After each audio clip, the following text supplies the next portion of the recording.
Example, we will discuss the next level of modeling. This one is modeling level 2. As we discussed in the modeling level 1, we have previously 4 assumptions, and modeling level 1 is the easiest modeling for this particular problem, where we have a heat dissipated from a hot of solvent bed through the rod and thence to the atmosphere. In this modeling level 2, the modeling complexities increase by 1 level. So unlike in the previous model, in this model we have a different assumption in that the temperature above the solvent air interface, temperature of the rod in particular, it's no longer uniform. So there is a variations of the temperature in the rod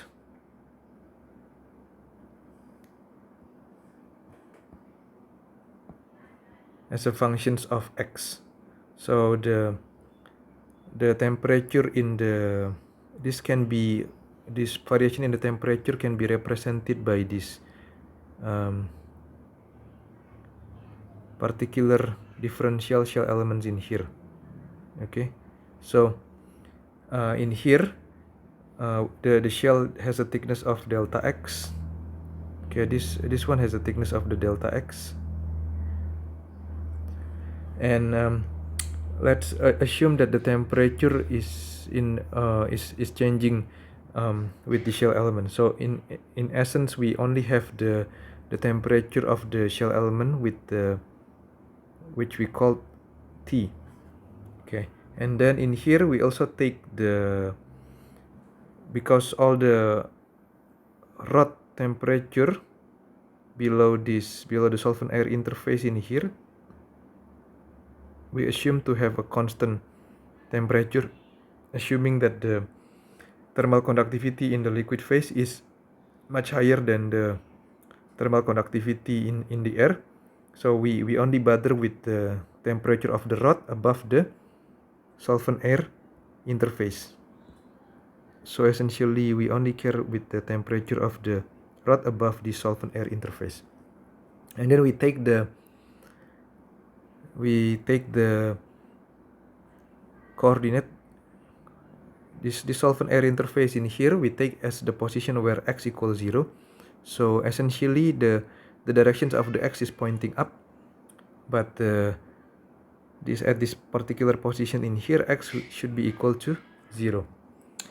So in here, unlike the previous model, in the previous model the temperature of the rod is constant from the top to the bottom, but in here this is no longer applicable. So the temperature of the rod will vary as we go from here to the top. Okay, so how do we model this one? So essentially we I have put in here some assumptions, and then you can find the details also in the note that comes with this one. So the first step in here is that we make another steady-state heat balance around a thin shell segment with thickness delta x. So we make a steady-state heat balance around this point in here, basically. Okay. Now we know that we have a heat that goes in, and then we have a heat that goes out, and then also we have a heat that comes out from this particular surface. So this basically the heat goes out by convection because the rod is in contact with the air. Then we have essentially, as when in a steady state heat balance, we have essentially in, out, and accumulation term. So let's start with the area, pi square qx at x. This pr square is the surface area of the heat conductions in here. Okay, so that's basically a cylindrical surface area. And then this one will be minus pi r square qx at x plus delta x. So in in here refers to this particular surface, and out is refers to the particular surface. Okay, and then this one will be equal to the accumulation is 0, by the way, so this one is in minus out, and then this one is 2 pi r delta x, and then hg multiplied by t minus t naught is equal 0. The term in here is actually, let's check with the unit first. So this one will be meter square, this one will be joule per second meter square. Likewise in here as well, you can check the unit in here. The unit in here will be meter square, and then this one should be joule per second meter square Kelvin multiplied by Kelvin in here. So if you cross this one, that you have joule per second, and then this one will be cross, then you have joule per second. And then let's check these two terms in here refers to the heat conduction. The heat conduction in here meaning that the heat transport occurring through the solid phase. And then this term in here is the heat loss to atmosphere.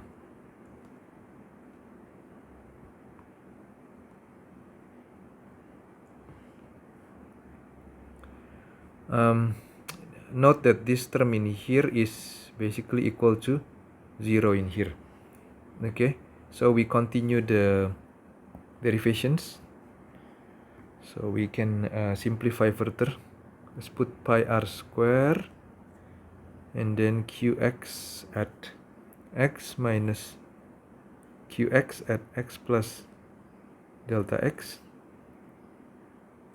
This one will be equal to 2 pi r delta x.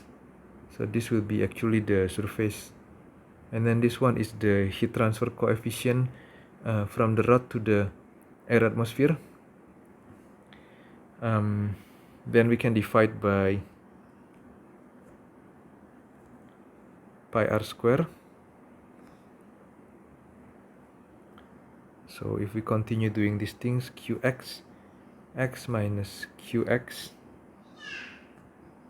x plus delta x is equal to over r delta x hg t minus t naught.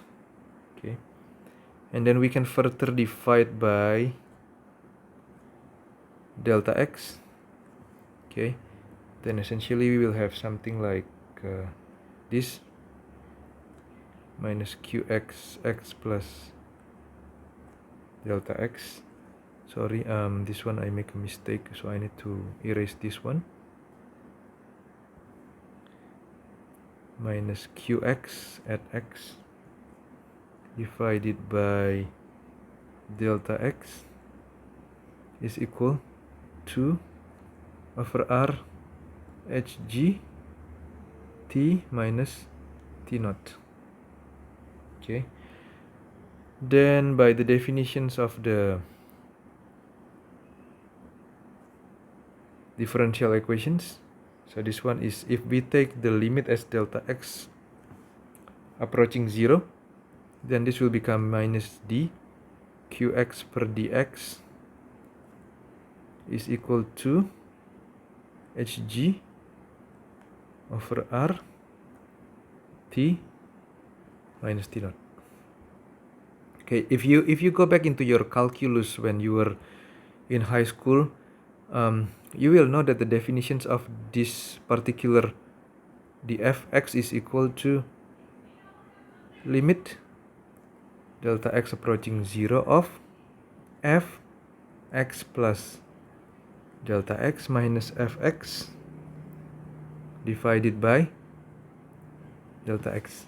So that's why we put a term of x plus delta x in here before the term of x in here.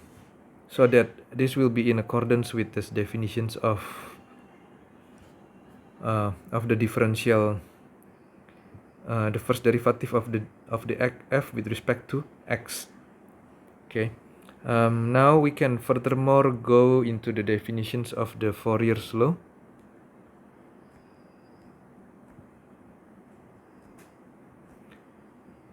Fourier's law of heat conduction in here relates Qx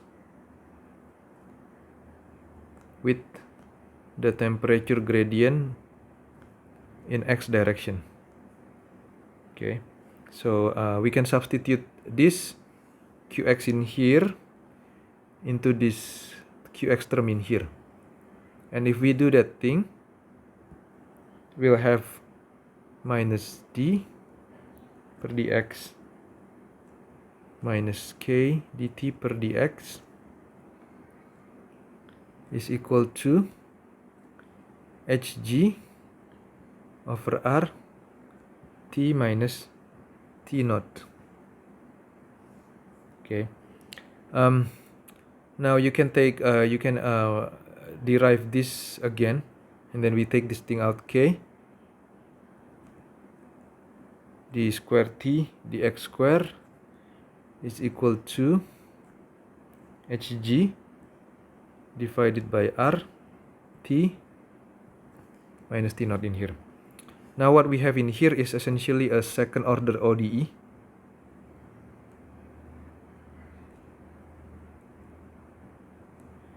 And the way that you need to solve these things is basically you have to have two boundary conditions.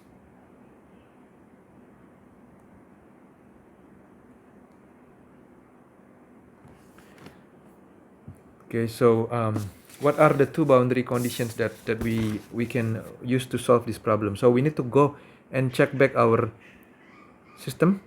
Go back here again.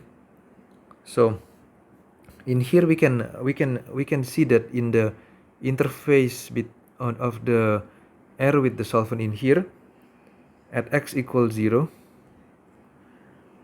we can assume that T is equal T1. So the temperature of the rod in the solvent air interface will be equal to the temperature of the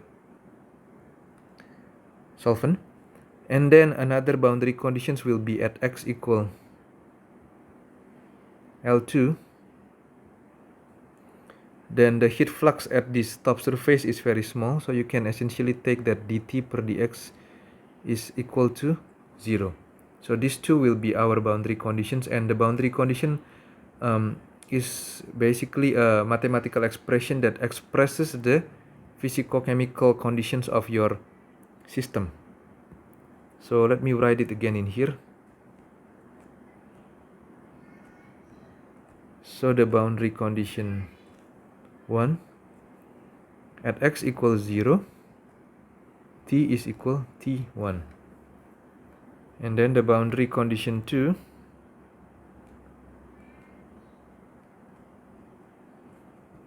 x equal L2, dt per dx is approaching 0. So this means that the heat flux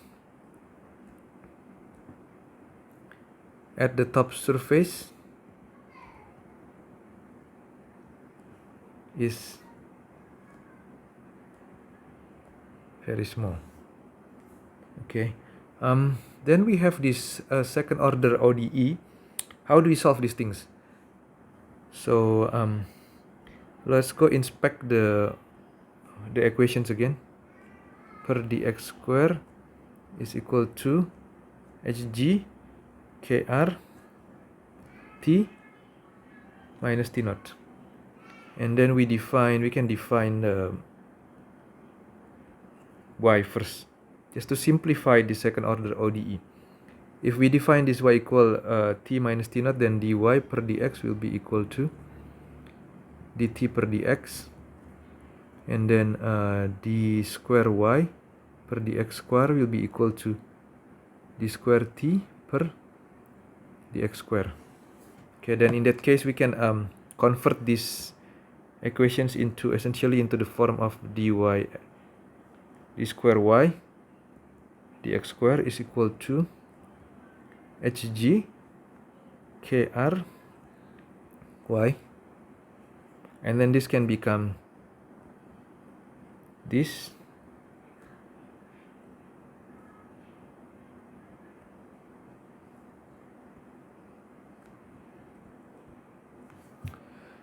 we have a general solutions for this particular second order ODE. The solutions is I will not discuss the solutions in here, but within the note that I give you, you can find the solutions. So the solutions in here will have a form of, for this particular solutions, then it will have a form of y d cos hyperbolic root square of 2hg per kr x plus e sinus hyperbolic of the root of square of 2hg kr x. Okay. Remember that our y is equal to t minus t naught in here. So that means that we can convert this t minus t naught d cos h root square of 2hg per kr x plus e sin h root square of 2hg per kr x. Okay. I'll stop my derivations in here because I'm keeping my video to below 18 minutes. I'll continue again. Thank you.